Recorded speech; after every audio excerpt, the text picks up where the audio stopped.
Hi ಸ್ನೇಹಿತರೆ, ಇವತ್ತಿನ ಒಂದು ವಿಡಿಯೋ ಭೂಗೋಳಶಾಸ್ತ್ರದಲ್ಲಿ ಕಂಡುಬರುವಂತ ಮೋಡಗಳು ಮತ್ತು ಅದರ ವಿಧಗಳ ಬಗ್ಗೆ ಮಾಹಿತಿ ಇರ್ತದೆ. ಓಕೆ, ಮೋಡಗಳು ಮತ್ತು ಅದರ ವಿಧಗಳು. ಅದರ ಬನ್ನಿ ಸ್ನೇಹಿತರೆ, ಮೊದಲನೇ ಒಂದು ಪ್ರಶ್ನೆ ನೋಡೋಣ. ಮೊದಲನೇ ಒಂದು ಪ್ರಶ್ನೆ ಹೀಗಿದೆ ನೋಡಿ.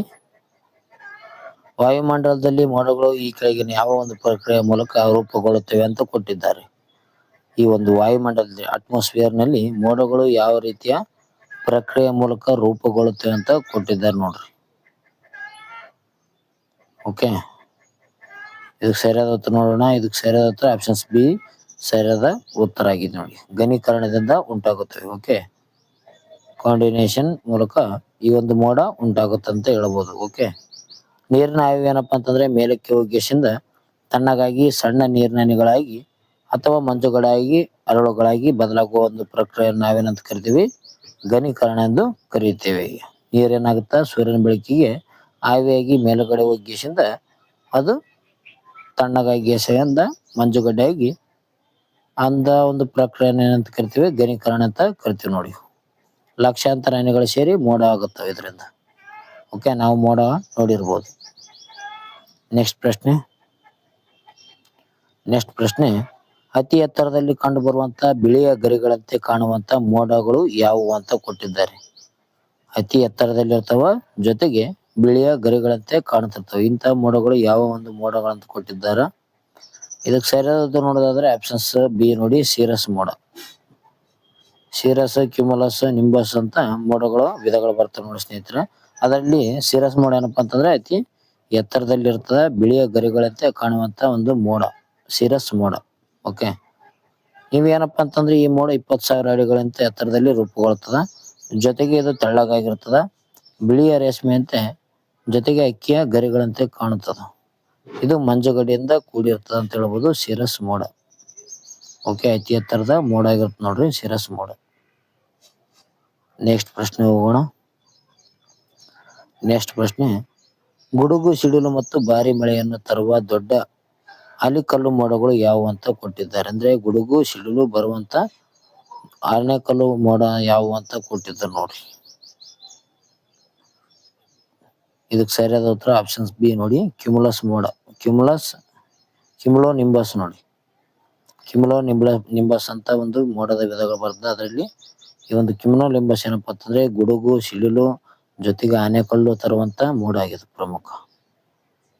ಓಕೆ, ಕ್ಯುಮುಲಸ್ ಮೋಡಗಳು ಏನಪ್ಪಾ ಅಂತಂದ್ರೆ ಪರ್ವತದಂತ ಒಂದು ಬೆಳೆಯುವಂತ ಮೋಡ ಆಗಿರುತ್ತೆ. ಅಂದ್ರೆ ಪರ್ವತದಷ್ಟು ಮೇಲಕ್ಕೆ ಬೆಳೆಯುವಂತ ಒಂದು ಕಡು ಬೂದು ಬಣ್ಣದ ಮೋಡಗಳಾಗಿರ್ತವ.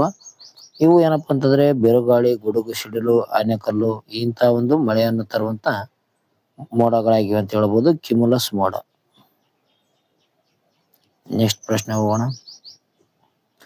ಆಕಾಶದಲ್ಲಿ ಸೂರ್ಯ ಮತ್ತು ಚಂದ್ರನ ಸುತ್ತ ಪ್ರಭಾವಳಿಯನ್ನು ನಿರ್ಮಿಸುವ ಮೋಡಗಳು ಯಾವುವು.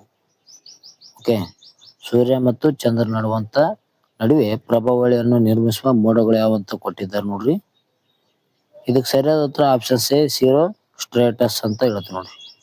ಸಿರೋ ಸ್ಟ್ರೇಟಸ್ ಏನಪ್ಪಾ ಅಂತಂದ್ರೆ ಆಕಾಶದಲ್ಲಿ ಸೂರ್ಯ ಮತ್ತು ಚಂದ್ರನ ಸುತ್ತ ಪ್ರಭಾವಳಿಯನ್ನು ರೂಪಿಸ್ತವೆ. ಓಕೆ, ಆಪ್ಷನ್ಸ್ ಎ ಸರಿಯಾದ ಉತ್ತರ ಆಗಿದೆ ಅಂತ ಹೇಳ್ಬೋದು. ಇವು ಬಿಳಿಯ ಒಂದು ತೆಳುವಾದ ಪದರದಂತೆ ಹರಡಿರ್ತವ. ಇವುಗಳಲ್ಲಿರುವಂತ ಮಂಜುಗಡ್ಡೆ ಹರಳುಗಳು ಏನಪ್ಪಾ ಅಂತಂದ್ರೆ ಅದರ ಮೂಲಕ ಬೆಳಕು ಹಾದು ಹೋಗುವಾಗ ವಕ್ರೀಭವನಗೊಂಡು ಸೂರ್ಯ ಮತ್ತು ಅಥವಾ ಚಂದ್ರನ ಸುತ್ತ ಪ್ರಭಾವಳಿಯನ್ನು ಉಂಟು ಮಾಡುತ್ತವೆ ಅಂತಾನೆ ಹೇಳ್ಬೋದು. ಓಕೆ, ಸಿರೋ ಸಿಟ್ರಸ್ ಮೋಡ. ನೆಕ್ಸ್ಟ್ ಪ್ರಶ್ನೆ ಯಾವುದೇ ಗುಡುಗು, ಸಿಡಿಲು ಇಲ್ಲದೆ ಸತತವಾಗಿ ಹಲವು ದಿನಗಳವರೆಗೆ ಮಳೆ ಸುರಿಸುವ ಕಡು ಬೂದು ಬಣ್ಣದ ಮೋಡಗಳು ಯಾವುವು ಅಂತ ಕೊಟ್ಟಿದ್ದಾರೆ. ಅಂದ್ರೆ ಕಡು ಬೂದು ಬಣ್ಣದ ಅಂದ್ರೆ ಅಧಿಕ ದಿನಗಳವರೆಗೆ ಮಳೆ ಸುರಿಸುವಂತ ಮೋಡ ಯಾವುದು, ಹೆಚ್ಚು ದಿನಗಳ ಕಾಲ ಮಳೆ ತರಿಸುವಂತ ಮೋಡ ಯಾವ್ದು ಅಂತ ಕೊಟ್ಟಿದ್ದಾರೆ. ಇದಕ್ಕೆ ಸರಿಯಾದ ಉತ್ತರ ಯಾವ್ದಪ್ಪ ಅಂತಂದ್ರೆ ಆಪ್ಷನ್ ಸಿ ನಿಂಬೋ ಸ್ಟೇಟಸ್ ನೋಡಿ. ಓಕೆ, ನಿಂಬೋ ಸ್ಟೇಟಸ್ ಮೋಡ ಏನಪ್ಪಾ ಅಂತಂದ್ರೆ ಅತ್ಯಧಿಕ ಮಳೆ ತರುತ್ತದ, ಗುಡುಗು ಸಿಡಿಲು ಇರೋದಿಲ್ಲ. ಈ ಒಂದು ಮೋಡದಲ್ಲಿ ಏನಪ್ಪಾ ಅಂತಂದ್ರೆ ಗುಡುಗು ಸಿಡಿಲು ಇರೋದಿಲ್ಲ, ಬರೀ ಮಳೆ ಅಧಿಕವಾಗಿರ್ತದ. ನಿಂಬೋ ಸ್ಟೇಟಸ್ ಮೋಡ. ಓಕೆ, ಇದೇನಪ್ಪಾ ಅಂತಂದ್ರೆ ಮಧ್ಯಮ ಮತ್ತು ಕಡಿಮೆ ಎತ್ತರದಲ್ಲಿ ರೂಪುಗೊಳ್ಳುವಂತ ದಟ್ಟವಾದ ಕಪ್ಪು ಬಣ್ಣದ ಮಳೆ ಮೋಡ ಆಗಿದೆ ಅಂತಾನೆ ಹೇಳಬಹುದು. ಇವು ಆಕಾಶವನ್ನು ಸಂಪೂರ್ಣವಾಗಿ ಆವರಿಸಿ ನಿರಂತರ ಮಳೆ ಅಥವಾ ಹಿಮಪಾತವನ್ನು ನೀಡುತ್ತವೆ ಅಂತ ಹೇಳ್ತೀವಿ. ಈ ಒಂದು ನಿಂಬೋಸೆಸ್ಟರ್ ಮೋಡ ಅತ್ಯಧಿಕ ಮಳೆ ಬರುತ್ತವ, ಯಾವುದೇ ರೀತಿಯ ಗುಡುಗು ಸಿಡಿಲು ಈ ಒಂದು ಮೋಡದಲ್ಲಿ ಕಂಡು ಬರುವುದಿಲ್ಲ. ನೆಕ್ಸ್ಟ್ ಪ್ರಶ್ನೆ ಹೋಗೋಣ. ನೆಕ್ಸ್ಟ್ ಪ್ರಶ್ನೆ, ಹತ್ತಿಯ ರಾಶಿಯಂತೆ ಬೆಳ್ಳಗೆ ಉಬ್ಬಿಕೊಂಡು ಕಾಣುವಂತ ಸಾಮಾನ್ಯವಾಗಿ ಉತ್ತಮ ಹವಾಮಾನವನ್ನು ಸೂಚಿಸುವಂತ ಮೋಡಗಳು ಯಾವುವು ಅಂತ ಕೊಟ್ಟಿದ್ದಾರೆ ನೋಡಿ. ಹತ್ತಿಯ ರಾಶಿಯಂತೆ ಕಾಣ್ತಿರ್ತದ, ಓಕೆ, ಬೆಳ್ಳಗೆ ಉಬ್ಬಿಕೊಂಡಿರ್ತದ. ಈ ರೀತಿಯಾಗಿ ಸಾಮಾನ್ಯ ಉತ್ತಮ ಹವಾಮಾನವನ್ನು ಸೂಚಿಸುವಂತ ಮೋಡಗಳು ಯಾವ ಅಂತ ಕೊಟ್ಟಿದ್ದಾರೆ. ನಾವು ದಿನನಿತ್ಯ ನೋಡುವಂತ ಮೋಡಗಳು ಇವಾಗಿರ್ತವೆ ನೋಡಿ. ಆಕಾಶದಲ್ಲಿ ಈ ಒಂದು ಮೋಡಗಳು ಕಂಡು ಬರ್ತವೆ ದಿನನಿತ್ಯ. ಓಕೆ, ಬಿಳಿಯ ಒಂದು ಹತ್ತಿಯ ರಾಶಿಯಂತೆ ಕಾಣ್ತಿರ್ತದೆ ನೋಡ್ರಿ. ಇದಕ್ಕೆ ಸರಿಯಾದ ಉತ್ತರ ಆಪ್ಷನ್ಸ್ ಬಿ ನೋಡಿ, ಕ್ಯುಮುಲಸ್ ಮೋಡ. ಓಕೆ, ಕ್ಯುಮುಲಸ್ ಮೋಡ ಏನಪ್ಪಾ ಅಂತಂದ್ರೆ ಬೆಳ್ಳಗೆ ಹಾಲಿನಂತ ಇರ್ತಾವ. ಓಕೆ, ಹತ್ತಿಯ ರಾಶಿ ಅಂತ ಕಾಣ್ತಿರ್ತಾವ. ಇವು ಹವಾಮಾನದ ಒಂದು ಉತ್ತಮ ಹವಾಮಾನವನ್ನು ಸೂಚಿಸ್ತವಂತಾನೆ ಹೇಳ್ಬೋದು ನಾವು, ಕ್ಯುಮುಲಸ್ ಮೋಡ. ಓಕೆ, ಕ್ಯುಮುಲಸ್ ಅಂದ್ರೆ ಏನಪ್ಪಾ ಅಂತಂದ್ರೆ ಲ್ಯಾಟಿನ್ ಭಾಷೆಯಲ್ಲಿ ಇದನ್ನು ರಾಶಿ ಎಂದು ಕರೀತಾರ. ಕ್ಯುಮುಲಸ್ ಅಂದ್ರೆ ರಾಶಿ ಎಂದು ಕರೀತಾರ. ಇದೇನಪ್ಪಾ ಅಂತಂದ್ರೆ ಹತ್ತಿ ಗುಡ್ಡೆ ಅಂತ ಕಾಣ್ತದ, ಜೊತೆಗೆ ತಳಭಾಗದಲ್ಲಿ ಚಪ್ಪಟೆ ಆಕಾರದಲ್ಲಿ ಇರ್ತದ. ಆಕಾಶದಲ್ಲಿ ಹರಡಿಕೊಂಡಿದ್ದರೆ ಅದು ಶುಭ್ರವಾದ ಮಳೆ ಇಲ್ಲದ ದಿನವೆಂದು ಅರ್ಥವನ್ನು ನಾವು ನೋಡಬಹುದು. ಈ ರೀತಿಯಾದಂತ ಬೆಳ್ಳಗಿನ ಒಂದು ಹತ್ತಿ ತರ ಇರುವಂತ ಮೋಡ ಏನಪ್ಪಾ ಅಂತಂದ್ರೆ ಕ್ಯುಮುಲಸ್ ಮೋಡ ಎಂದು ಕರೆಯುತ್ತಾರೆ ನೋಡ್ರಿ. ನೆಕ್ಸ್ಟ್ ಪ್ರಶ್ನೆ, ಹವಾಮಾನ ಶಾಸ್ತ್ರದಲ್ಲಿ ಮೋಡಗಳ ಹೆಸರಿನೊಂದಿಗೆ ನಿಂಬಸ್ ಅಥವಾ ನಿಂಬೋ ಎಂಬ ಒಂದು ಪದವಿದ್ದರೆ ಅದರ ಅರ್ಥವೇನಂತ ಕೊಟ್ಟಿದ್ದಾರೆ. ನಿಂಬಸ್ ಅಥವಾ ನಿಂಬೋ ಎಂಬ ಒಂದು ಪದವಿದ್ದರೆ ಅದರ ಅರ್ಥ ಏನಂತ ಕೇಳಿದ್ದಾರೆ ನೋಡ್ರಿ ಇಲ್ಲಿ. ಇದಕ್ಕೆ ಸರಿಯಾದ ಉತ್ತರ ಆಪ್ಷನ್ಸ್ ಡಿ ನೋಡಿ, ಮಳೆ ಎಂದು ಕರೀತಾರೆ, ರೈನ್. ಓಕೆ, ಮಳೆ ಎಂದು ಕರೀತಾರೆ. ನಿಂಬಸ್ ಅಥವಾ ನಿಂಬೋ ಇತ್ತಂದ್ರ ಅದರ ಅರ್ಥ ಮಳೆ ಎಂದು ಆಗುತ್ತ ನೋಡ್ರಿ. ಇದು ಲ್ಯಾಟಿನ್ ಭಾಷೆ ಆಗಿದೆ ನೋಡ್ರಿ. ನಿಂಬೋಸ್ ಎಂಬುದು ಏನಪ್ಪಾ ಅಂತಂದ್ರೆ ಲ್ಯಾಟಿನ್ ಪದವಾಗಿದೆ. ಇದರ ಅರ್ಥ ಏನಪ್ಪಾ ಅಂತಂದ್ರೆ ಮಳೆ ಸುರಿಸುವ ಮೋಡ ಎಂದು ಅರ್ಥವನ್ನು ನೀಡುತ್ತದೆ. ಮಳೆ ಸುರಿಸುವ ಮೋಡ. ಕ್ಯುಮುಲಸ್ ನಿಂಬಸ್ ಮತ್ತು ನಿಂಬೋ ಸ್ಟೇಟಸ್ ಎರಡು ಮಳೆ ತರುವ ಮೋಡಗಳಾಗಿವೆ ನೋಡಿ. ಉದಾಹರಣೆಗೆ ಕ್ಯುಮುಲೋ ನಿಂಬಸ್ ಮತ್ತು ನಿಂಬೋ ಸ್ಟೇಟಸ್ ಏನಪ್ಪಾ ಅಂತಂದ್ರೆ ಮಳೆ ತರುವ ಮೋಡಗಳಾಗಿವೆ. ನೆಕ್ಸ್ಟ್ ಪ್ರಶ್ನೆ ಹೋಗೋಣ. ನೆಕ್ಸ್ಟ್ ಪ್ರಶ್ನೆ, ಮಧ್ಯಮ ಎತ್ತರದ ಮೋಡಗಳನ್ನು ಸೂಚಿಸಲು ಮೋಡಗಳ ಹೆಸರಿನಿಂದ ಮುಂದೆ ಯಾವ ಒಂದು ಪೂರ್ವ ಪ್ರತ್ಯಯವನ್ನು ಬಳಸಲಾಗುತ್ತದೆ ಅಂತ ಕೊಟ್ಟಿದ್ದಾರೆ.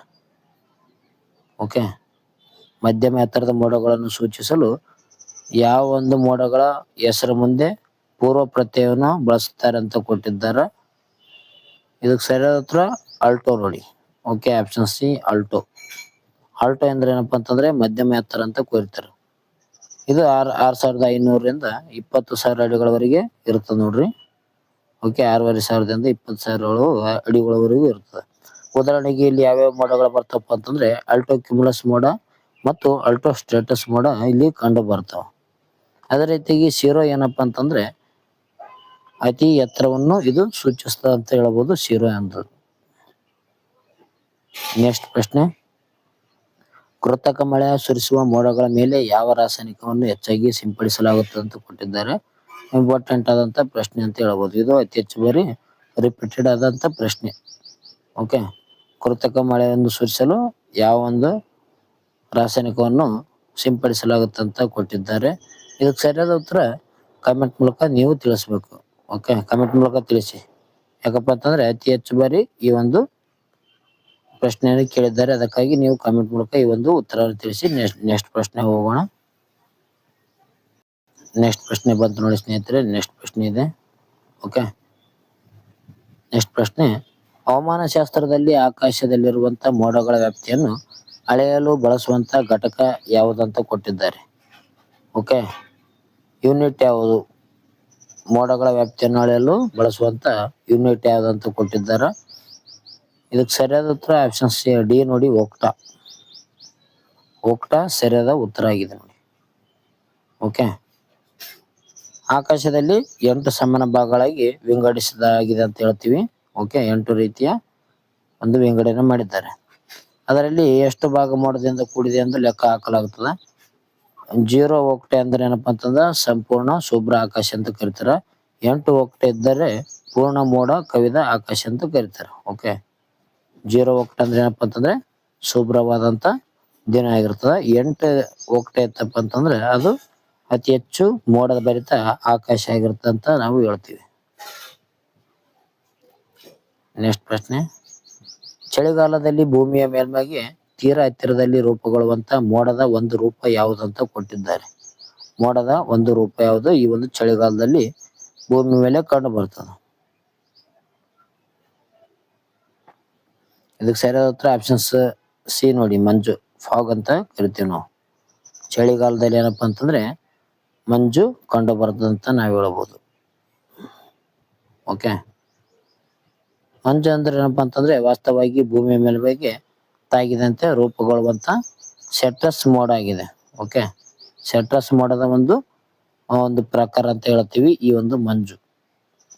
ಗಾಳಿಯಲ್ಲಿನ ತೇವಾಂಶವು ತಣ್ಣಗಾಗಿ ಇದು ಉಂಟಾಗುತ್ತೆ ಅಂತ ಹೇಳ್ತೀವಿ. ಮಳೆಗಾಲದಲ್ಲಿ ನಾವು ನೋಡಿರ್ಬೋದು ಅತಿ ಹೆಚ್ಚು ಮಂಜು ಕವಿದಿರ್ತದೆ. ಕರ್ನಾಟಕದಲ್ಲಿ ಅತಿ ಹೆಚ್ಚು ಮಳೆ ಆಗುವ ಸ್ಥಳ ಯಾವ್ದಪ್ಪ ಅಂತಂದ್ರೆ ಆಗುಂಬೆ ಅಂತ ನಾವು ಹೇಳ್ತೀವಿ. ಓಕೆ, ಆಗುಂಬೆಯಲ್ಲಿ ಅತಿ ಹೆಚ್ಚು ಮಳೆ ಆಗುತ್ತೆ. ಆ ಒಂದು ಸಮಯದಲ್ಲಿ ಆಗುಂಬೆದಲ್ಲಿ ಅತಿ ಹೆಚ್ಚು ಈ ಒಂದು ಸೆಟ್ರಸ್ ಮೋಡದ ಪ್ರಕಾರವಾದ ಮಂಜು ಕವಿದಿರ್ತದೆ ಅಂತ ಹೇಳ್ತೀವಿ. ನೆಕ್ಸ್ಟ್ ಪ್ರಶ್ನೆ, ಮ್ಯಾಕರೆಲ್ ಆಕಾಶ ಎಂದು ಕರೆಯಲ್ಪಡುವಂತ ಮೀನಿನ ಮೈಮೇಲಿನ ಚಿಪ್ಪುಗಳಂತೆ ಸಾಲಾಗಿ ಕಾಣುವಂತ ಮೋಡಗಳು ಯಾವುವು ಅಂತ ಕೊಟ್ಟಿದ್ದಾರೆ. ಓಕೆ, ಮ್ಯಾಕರಲ್ ಸ್ಕೈ ಇದನ್ನು ಕರಿತಿರ್ತಾರೆ ನೋಡ್ರಿ. ಮೀನಿನ ಮೈಮೇಲಿನ ಚಿಪ್ಪುಗಳಂತೆ ಸಾಲಾಗಿ ಕಾಣುವಂತ ಮೋಡಗಳು ಯಾವುವು? ಇದಕ್ಕೆ ಸರಿಯಾದ ಉತ್ತರ ಆಪ್ಷನ್ಸ್ ಬಿ ನೋಡಿ, ಸಿರುಕುಮಲಸ್ ಮೋಡ ಅಂತ ಕರಿತಾರೆ ನೋಡಿ. ಸಿರುಕುಮಲಸ್ ಮೋಡ. ಇದರಲ್ಲಿ ಸಿರುಕುಮಲಸ್ ಮೋಡ ಮತ್ತು ಆಕ್ಟೋಮುಕುಮಲಸ್ ಮೋಡಗಳು ಏನಪ್ಪಾ ಅಂತಂದ್ರೆ ಆಕಾಶದಲ್ಲಿ ಅಲೆಗಳಂತೆ ಅಥವಾ ಮ್ಯಾಕ್ರಲ್ ಮೀನಿನಂತೆ ಚರ್ಮದ ಮೇಲಿರುವಂತ ಚಿಪ್ಪುಗಳ ವಿನ್ಯಾಸದಂತೆ ಹರಡಿಕೊಂಡಿರುತ್ತು ಅಂತ ಹೇಳಬಹುದು ಈ ಒಂದು ಸಿರುಕುಮಲಸ್ ಮೋಡ. ಈ ಮೋಡಗಳು ಏನಪ್ಪಾ ಅಂತಂದ್ರೆ ಮೀನಿನ ಒಂದು ಆಕಾರ ರೀತಿಯಲ್ಲಿ ಕಂಡು ಬರುತ್ತಿರ್ತವೆ ನೋಡ್ರಿ. ನೆಕ್ಸ್ಟ್ ಪ್ರಶ್ನೆ, ವಾಯುಮಂಡಲದ ಯಾವ ಪದರದಲ್ಲಿ ಮಾತ್ರ ಬಹುತೇಕ ಎಲ್ಲ ಮೋಡಗಳು ರೂಪುಗೊಳ್ಳುತ್ತವೆ ಅಂತ ಕೊಟ್ಟಿದ್ದಾರೆ. ನಾವು ವಾಯುಮಂಡಲದ ವಲಯಗಳು ಬಗ್ಗೆ ನಾವು ತಿಳಿದುಕೊಂಡಿದ್ದೇವೆ ಯಾವ ರೀತಿಯಾಗಿ ಈ ಒಂದು ಬರ್ತವೆ ಅಂತ. ಆ ಒಂದು ವಲಯಗಳಲ್ಲಿ ಅತಿ ಹೆಚ್ಚು ಮೋಡಗಳು ಯಾವ ಒಂದು ಪದರದಲ್ಲಿ ಕಂಡು ಬರ್ತವೆ ಅಂತ ಕೊಟ್ಟಿದ್ದಾರೆ. ಇದಕ್ಕೆ ಸರಿಯಾದ ಉತ್ತರ ಟ್ರೋಪೋಸ್ಪಿಯರ್ ನೋಡ್ರಿ, ಆಪ್ಷನ್ಸ್ ಡಿ ಟ್ರೋಪೋಸ್ಪಿಯರ್. ಇದು ಭೂಮಿ ಮೇಲಿನ ಕಂಡು ಬರುವಂತ ಅತ್ಯಂತ ಕೆಳಗಿನ ಒಂದು ಪದರ ಆಗಿದೆ ಅಂತ ಹೇಳ್ಬೋದು, ಟ್ರೋಪೋಸ್ಪಿಯರ್. ಓಕೆ, ಈ ಒಂದು ಸ್ಥಳದಲ್ಲಿ ಏನಪ್ಪಾ ಅಂತಂದ್ರೆ ಎಲ್ಲಾ ರೀತಿಯಾದಂತ ಮೋಡಗಳು ಕಂಡು ಬರ್ತಾವ. Okay, troposphere. ಓಕೆ, ಪರಿವರ್ತನಾ ಮಂಡಲ ಎಂದು ಕರೀತಾರೆ ನೋಡ್ರಿ ಅದಕ್ಕ. ಈ ಒಂದು ಸ್ಥಳದಲ್ಲಿ ಏನಪ್ಪಾ ಅಂತಂದ್ರೆ 99% ನೀರಿನ ಆವಿ ಇರ್ತದೆ ಅಂತ ಹೇಳ್ತೀವಿ. ಹಾಗಾಗಿ ಮಳೆ ಆಗಿರ್ಬೋದು, ಮೋಡ, ಚಂಡಮಾರುತಗಳೆಲ್ಲವೂ ಈ ಒಂದು ಪದರದಲ್ಲೇ ಅತಿ ಹೆಚ್ಚಾಗಿ ಕಂಡು ಬರ್ತಾವ. ನೆಕ್ಸ್ಟ್ ಪ್ರಶ್ನೆ, ಆಕಾಶವನ್ನು ಸಂಪೂರ್ಣವಾಗಿ ಹೊದಿಕೆಯಂತೆ ಆವರಿಸುವ ಸಮತಟ್ಟಾದ ಪದರಗಳಾಗಿರುವಂತ ಕಡಿಮೆ ಎತ್ತರದ ಮೋಡಗಳು ಯಾವುವು ಅಂತ ಕೊಟ್ಟಿದ್ದಾರೆ ನೋಡ್ರಿ. ಓಕೆ, ಇವು ಹೊದಿಕೆ ಅಂತ ಇರ್ತವೆ. ಇಂಥ ಮೋಡಗಳು ಏನಪ್ಪಾ ಅಂತಂದ್ರೆ ಹೊದಿಕೆ ಅಂತ ಕಾಣ್ತಿರ್ತವ, ಸಮತಟ್ಟಾಗಿರ್ತವ, ಕಡಿಮೆ ಎತ್ತರದ ಮೋಡಗಳಾಗಿರ್ತವೆ ನೋಡ್ರಿ. ಇದಕ್ಕೆ ಸರಿಯಾದ ಉತ್ತರ ಆಪ್ಷನ್ ಸಿ ನೋಡಿ, ಸ್ಟ್ರಾಟಸ್ ಮೋಡ. ಸ್ಟ್ರಾಟಸ್ ಮೋಡ ಏನಪ್ಪಾ ಅಂತಂದ್ರೆ ಸಾಮಾನ್ಯವಾಗಿ ಹೊದಿಕೆ ಅಂತ ಕಾಣ್ತಿರ್ತಾವ ನೋಡ್ರಿ. ಓಕೆ, ಕಡಿಮೆ ಎತ್ತರದ ಮೋಡಗಳಾಗಿರ್ತವೆ. ಹಾಗೆ ಸ್ಟೇಟಸ್ ಎಂದರೆ ಏನಪ್ಪಾ ಅಂತಂದ್ರೆ ಲ್ಯಾಟಿನ್ ಭಾಷೆಯಲ್ಲಿ ಪದರ ಎಂದು ಹೇಳ್ತಾರೆ. ಈ ಮೋಡಗಳು ಏನಪ್ಪಾ ಅಂತಂದ್ರೆ ಆಕಾಶವನ್ನು ಬೂದು ಬಣ್ಣದ ಹೊದಿಕೆಯಂತೆ ಆವರಿಸಿರ್ತವ. ಕೆಲವೊಮ್ಮೆ ಇವುಗಳಿಂದ ತುಂತುರು ಮಳೆಯು ಕೂಡ ಬೀಳುತ್ತದೆ. ಈ ಒಂದು ಸ್ಟೇಟಸ್ ಮೋಡದಿಂದ ತುಂತುರು ಮಳೆ ಕೂಡ ಬೀಳುತ್ತದೆ ನೋಡ್ರಿ. ನೆಕ್ಸ್ಟ್ ಪ್ರಶ್ನೆ, ಅತಿ ಎತ್ತರದ ಮೋಡಗಳು ನೀರಿನ ಹನಿಗಳ ಬದಲಾಗಿ ಮುಖ್ಯವಾಗಿ ಯಾವುದರಿಂದ ಕೂಡಿರುತ್ತೆ ಅಂತ ಕೊಟ್ಟಿದ್ದಾರೆ. 20,000 ಅಡಿಗಳಿಂದ ಮೇಲೆ ಏನಪ್ಪಾ ಅಂತಂದ್ರೆ ಇರುವಂತ ಮೋಡಗಳು ಯಾವ ರೀತಿಯಾಗಿ ಇರ್ತವೆ ಅಂತ ಕೊಟ್ಟಿದ್ದಾರೆ ನೋಡ್ರಿ. 20,000 ಅಡಿಗಳಿಂದ ಮೇಲಿರುವಂತ ಮೋಡಗಳು ಯಾವ ರೀತಿಯಾಗಿರುತ್ತೆ ಅಂತ ಕೊಟ್ಟಿದ್ದಾರೆ. ಇದಕ್ಕೆ ಸರಿಯಾದ ಉತ್ತರ ನೋಡೋದಾದ್ರೆ ಆಪ್ಷನ್ಸ್ ಬಿ ನೋಡಿ, ಮಂಜುಗಡ್ಡೆಗಳ ಅರಳುಗಳ ತರ ಇರ್ತಾವ. 20,000 ಅಡಿಗಳ ಮೇಲೆ ಇರುವಂತ ಮೋಡಗಳು ಏನಪ್ಪಾ ಅಂತಂದ್ರೆ ಮಂಜುಗಡ್ಡೆಗಳ ಅರಳುಗಳಂತೆ ಕಾಣುತ್ತವ ಅಂತ ಹೇಳ್ತೀವಿ. ಓಕೆ, ಹೆಚ್ಚಿನ ಎತ್ತರದಲ್ಲಿ ಉಷ್ಣಾಂಶವು ಘನೀಕರಣ ಬಿಂದುವಿಗಿಂತ ಬಹಳ ಕಡಿಮೆ ಇರ್ತದ. ಆದ್ರಿಂದ ಏನಪ್ಪಾ ಅಂತಂದ್ರೆ ಸಿರಸ್ ಮೋಡ ಆಗಿರ್ಬೋದು, ಸಿರುಕುಮುಲಸ್ ನಂತಹ ಒಂದು ಎತ್ತರದ ಮೋಡಗಳು ಏನಪ್ಪಾ ಅಂತಂದ್ರೆ ಸಂಪೂರ್ಣವಾಗಿ ಮಂಜುಗಡ್ಡೆಯ ಕಣಗಳಿಂದ ಕೂಡಿರ್ತಾವ. ಓಕೆ, ಮಂಜುಗಡ್ಡೆಯ ಅರಳುಗಳ ತರ ಇವು ಇರ್ತಾವ ಅಂತ ಹೇಳ್ತೀವಿ ಎತ್ತರದ ಒಂದು ಮೋಡಗಳು. ನೆಕ್ಸ್ಟ್ ಪ್ರಶ್ನೆ, ಆಕಾಶದಲ್ಲಿ ಹಾರುವ ವಿಮಾನಗಳ ಎಂಜಿನ್ನಿಂದ ಹೊರಬರುವ ಅನಿಲಗಳು ಘನೀಕರಣಗೊಂಡು ಉಂಟಾಗುವಂತ ಬಿಳಿಯ ಗೆರೆಗಳಂತ ಮೋಡಗಳನ್ನು ಏನೆಂದು ಕರೆಯುತ್ತಾರೆ ಅಂತ ಕೊಟ್ಟಿದ್ದಾರೆ.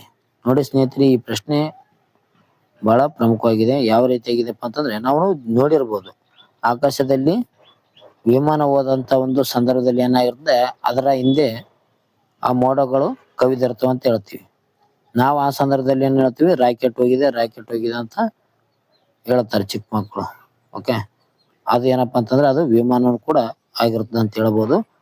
ಈ ರೀತಿಯಾದಂತ ಮೇಲೆ ಹೋದಂತ ಒಂದು ಮೋಡದ ಕವಿದಂತ ಆಕಾಶದಲ್ಲಿ ನಾವು ನೋಡ್ತೀವಿ. ಓಕೆ, ವಿಮಾನ ಇಂಜಿನ್ ನಿಂದ ಹೊರಬರುವಂತ ಅನಿಲ ಏನಾಗಿರ್ತದೆ, ಘನೀಕರಣಗೊಂಡಿರ್ತದೆ.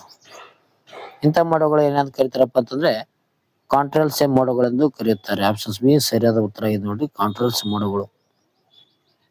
ಓಕೆ, ಕಾಂಟ್ರಲ್ಸ್ ಅಂದ್ರೆ ಏನಪ್ಪಾ ಅಂತಂದ್ರೆ ಕಾಂಡಿನೇಷನ್ ಅಂತ, ಟ್ರಯಲ್ಸ್ ಅಂತ ಕರಿತೀವಿ. ಘನೀಕರಣದ ಜಾಡುಗಳಂತ ಕರೀತಾರ.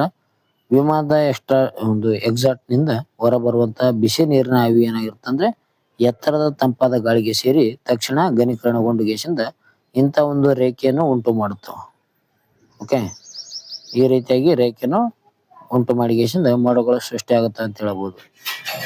ವಿಮಾನ ಮೇಲಕ್ಕೆ ಹೋದಂಗೆ ಅದರ ಹಿಂದೆ ಏನಾಗಿರ್ತದ, ಮೋಡ ಕವಿದ ರೀತಿಯಲ್ಲಿ ಬಂದಿರ್ತದೆ, ನಾವು ನೋಡಿರ್ಬೋದು.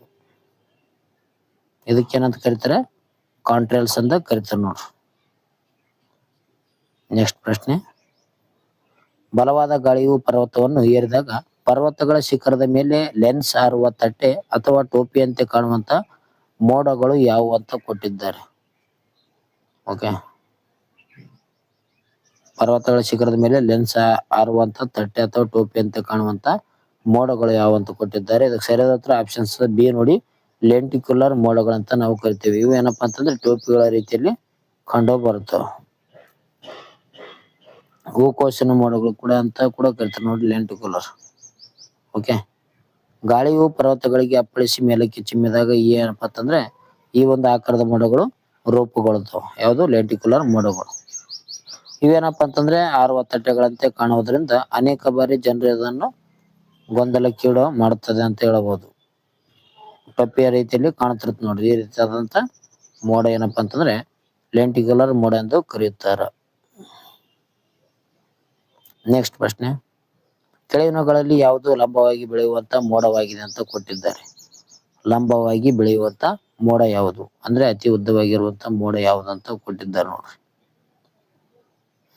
ಇದಕ್ಕೆ ಸರಿಯಾದ ಉತ್ತರ ಆಪ್ಷನ್ಸ್ ಡಿ ನೋಡಿ, ಕ್ಯುಮುಲಸ್ ಮೋಡ ಸರಿಯಾದ ಉತ್ತರ. ಕ್ಯುಮುಲಸ್ ಮೋಡ ಏನಪ್ಪಾ ಅಂತಂದ್ರೆ ಹೆಚ್ಚಿನ ಮೋಡಗಳು ಆಕಾಶದಲ್ಲಿ ಅಡ್ಡಲಾಗಿ ಹರಡುತ್ತವ. ಆದ್ರೆ ಕ್ಯುಮುಲಸ್ ಮತ್ತು ಕ್ಯುಮುಲೋ ನಿಂಬಸ್ ಮೋಡಗಳು ಏನಪ್ಪಾ ಅಂತಂದ್ರೆ ಗಾಳಿಯ ಪ್ರವಾಹದೊಂದಿಗೆ ಲಂಬವಾಗಿ ಎತ್ತರವಾದ ಗೋಪುರಗಳಂತೆ ಬೆಳೆಯುತ್ತಾವ. ಈ ಒಂದು ಕ್ಯುಮುಲಸ್ ಮೋಡ ಏನಪ್ಪಾ ಅಂತಂದ್ರೆ ಉದ್ದವಾಗಿರ್ತಾವ ನೋಡ್ರಿ, ಅತಿ ಹೆಚ್ಚು ಉದ್ದವಾಗಿರ್ತಾವ. ಓಕೆ, ಕೆಳಗಿನಿಂದ ಮೇಲೆವರೆಗೂ ಅತಿ ಹೆಚ್ಚು ಉದ್ದವಾಗಿರುವಂತ ಮೋಡ ಯಾವ್ದಪ್ಪ ಅಂತಂದ್ರೆ ಅದು ಕ್ಯುಮುಲಸ್ ಮೋಡ ಎಂದು ನಾವು ಕರೆಯುತ್ತೇವೆ. ನೆಕ್ಸ್ಟ್ ಪ್ರಶ್ನೆ, ಸಿರಸ್ ಎಂಬ ಲ್ಯಾಟಿನ್ ಪದದ ಮೂಲ ಅರ್ಥ ಏನಂತ ಕೊಟ್ಟಿದ್ದಾರೆ. ಓಕೆ, ಸಿರಸ್ ಎಂಬ ಒಂದು ಲ್ಯಾಟಿನ್ ಪದದ ಮೂಲ ಅರ್ಥ ಏನಂತ ಕೊಟ್ಟಿದ್ದಾರೆ. ಇದರ ಒಂದು ಉತ್ತರವನ್ನು ಏನ್ ಮಾಡಬೇಕು, ನೀವು ಕಮೆಂಟ್ ಮೂಲಕ ತಿಳಿಸ್ಬೇಕು. 2 ಕ್ವಶನ್ಗಳು ಆಗಿದೆ ನೋಡಿ ಸ್ನೇಹಿತರೆ, 2 ಕ್ವಶನ್ಗಳು ಆಗಿದ್ದಾವೆ. ಈ ಒಂದು ಉತ್ತರ ಕಮೆಂಟ್ ಮೂಲಕ ತಿಳಿಸಿ. ನೆಕ್ಸ್ಟ್ ಪ್ರಶ್ನೆ ಹೋಗೋಣ. ಕೊನೆಯ ಪ್ರಶ್ನೆ ಬಂದಿದೆ ನೋಡಿ ಸ್ನೇಹಿತರೆ, ವಿಜ್ಞಾನದ ಯಾವ ಶಾಖೆಯನ್ನು ಮೋಡಗಳ ಬಗ್ಗೆ ಅಥವಾ ಅವುಗಳ ರಚನೆ ಬಗ್ಗೆ ಅಧ್ಯಯನ ಮಾಡಲಾಗುತ್ತೆ ಅಂತ ಕೊಟ್ಟಿದ್ದಾರೆ. ಅಂದ್ರೆ ಮೋಡಗಳ ಬಗ್ಗೆ ಅಧ್ಯಯನ ಮಾಡೋದನ್ನು ಏನೆಂದು ಕರೆಯುತ್ತಾರೆ ಅಂತ ಇಲ್ಲಿ ಪ್ರಶ್ನೆ. ಓಕೆ, ಮೋಡಗಳ ಬಗ್ಗೆ ಅಧ್ಯಯನ ಮಾಡುವಂತ ಒಂದು ಶಾಸ್ತ್ರವನ್ನು ಏನೆಂದು ಕರೀತಾರೆ ಅಂತ ಕೊಟ್ಟಿದ್ದಾರೆ. ಇದಕ್ಕೆ ಸರಿಯಾದ ಉತ್ತರ ಆಪ್ಷನ್ಸ್ ಡಿ ನೋಡಿ, ನೆಪಾಲಜಿ ಎಂದು ಕರೀತಾರೆ. ನೆಪಾಲಜಿ. ಓಕೆ, ನೆಪಾಲಜಿ ಎಂದು ಕರೀತಾರೆ ಅಂತಾನೆ ಹೇಳ್ತೀವಿ ನೋಡ್ರಿ. ಇದು ಗ್ರೀಕ್ ಭಾಷೆಯ ಒಂದು ನೆಪೋಸ್ ಎಂಬ ಒಂದು ಪದದಿಂದ ಬಂದಿದೆ ಅಂತ ಹೇಳ್ತೀವಿ. ಇದರ ಅರ್ಥ ಏನಪ್ಪಾ ಅಂತಂದ್ರೆ ಮೋಡ ಎಂಬ ಒಂದು ಅರ್ಥವನ್ನು ನೀಡುತ್ತದೆ. ಇದು ಹವಾಮಾನ ಶಾಸ್ತ್ರದ ಒಂದು ಭಾಗವಾಗಿರುವಂತಹ ನೆಪಾಲಜಿಯು ಮೋಡಗಳ ಸಂಪೂರ್ಣ ಅಧ್ಯಯನವನ್ನು ಒಳಗೊಂಡಿರ್ತದ. ಮೆಟ್ರಾಲಜಿ ಅಂತ ಕರಿತಾರೆ ನೋಡ್ರಿ. ಹವಾಮಾನ ಶಾಸ್ತ್ರ ಅಂದ್ರೆ ಏನಂದ್ರೆ ಮೆಟ್ರಾಲಜಿ. ಓಕೆ, ಮೋಡಗಳ ಬಗ್ಗೆ ಅಧ್ಯಯನ ಏನಪ್ಪಾ ಅಂತ ಕರಿತಾರ ನೆಪಾಲಜಿ ಅಂತ ಕರಿತಾರ ನೋಡ್ರಿ. ಇದೇನಪ್ಪಾ ಅಂತಂದ್ರೆ ಪ್ರಮುಖ ಭೂಗೋಳಶಾಸ್ತ್ರದಲ್ಲಿ ಮೋಡದ ಬಗ್ಗೆ ಅಧ್ಯಯನ ಇತ್ತು ನೋಡ್ರಿ. ನೀವೇನಾದ್ರೂ ಮೋಡದ ಬಗ್ಗೆ ಓದಿಕೊಂಡಿದ್ರೆ ಈ ಒಂದು ಪ್ರಶ್ನೆಗಳಿಗೆ ಸಲೀಸಾಗಿ ಉತ್ತರವನ್ನು ನೀಡಲು ಸುಲಭ ಆಗುತ್ತೆ ಅಂತ ಹೇಳ್ಬೋದು. ಜೊತೆಗೆ ಹೊಸ ವಿಷಯನೂ ಕೂಡ ನೀವು ಇವತ್ತಿನ ಒಂದು ವಿಡಿಯೋದಲ್ಲಿ ಕಲಿತಿದ್ದೀರಾ ಅಂತ ಅನ್ಕೊಂತೀನಿ. ಈ ರೀತಿಯ ವಿಡಿಯೋಗಳಿಗಾಗಿ ನಮ್ಮ ಒಂದು ಚಾನಲ್ಗೆ ಸಬ್ಸ್ಕ್ರೈಬ್ ಆಗಿ, ಅದೇ ರೀತಿಯಾಗಿ ನೀವು ಯಾವ ಒಂದು ಪರೀಕ್ಷೆಗಳಿಗೆ ತಯಾರಿ ನಡೆಸಿದ್ರೆ ಅದನ್ನು ಕೂಡ ಕಮೆಂಟ್ ಮೂಲಕ ತಿಳಿಸಿ. ಓಕೆ, ವಿಡಿಯೋ ಇಷ್ಟ ಆಯ್ತಪ್ಪ ಅಂತ ಲೈಕ್ ಮಾಡಿ, ಶೇರ್ ಮಾಡಿ, ಸಬ್ಸ್ಕ್ರೈಬ್ ಮಾಡಿ. ನಿಮ್ಮ ಒಂದು ಸ್ನೇಹಿತರು ಕೂಡ ಈ ಒಂದು ವಿಡಿಯೋನ ಶೇರ್ ಮಾಡಿ. ಇದೇ ರೀತಿಯಾದಂಥ ವಿಡಿಯೋಗಳಿಗಾಗಿ ನಮ್ಮ ಒಂದು ಚಾನಲ್ಗೆ ಸಬ್ಸ್ಕ್ರೈಬ್ ಆಗಿ. ಸ್ನೇಹಿತರೆ, ಇವತ್ತಿನ ಒಂದು ವಿಡಿಯೋನ ಇಲ್ಲಿಗೆ ಮುಕ್ತಾಯ ಮಾಡೋಣ. ಮುಂದಿನ ಒಂದು ವಿಡಿಯೋದಲ್ಲಿ ಸಿಗೋಣ ಎಂದು ಹೇಳುತ್ತಾ ಈ ಒಂದು ವಿಡಿಯೋನ ಮುಕ್ತಾಯ ಮಾಡೋಣ. ಓಕೆ ಸ್ನೇಹಿತರೆ, ಬಾಯ್, ಟೇಕ್ ಕೇರ್.